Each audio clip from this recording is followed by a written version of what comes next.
880. So you have empirical, we have inferential, we have subjective, we have objective, and we have anecdotal.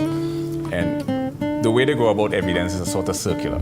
Mirrored projection, some sort of mirrored manifestation of projection, or some sort of imagination of some degree. Then you have the on an infinitesimal level. Now, when we get into areas like animism, right, which sort of implements, but I didn't have, right, I mean, down, but like the Hertz was actually named after it.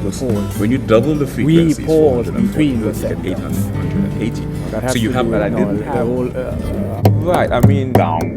What is amplitude, frequency, velocity? Why do we hear octave? But that's just from a physics perspective. Like precognition, premonition, clairvoyance, retrocognition, lucid dream, extrasensory perception. We can cross-disciplinary, multidisciplinary, transdisciplinary, and interdisciplinary areas.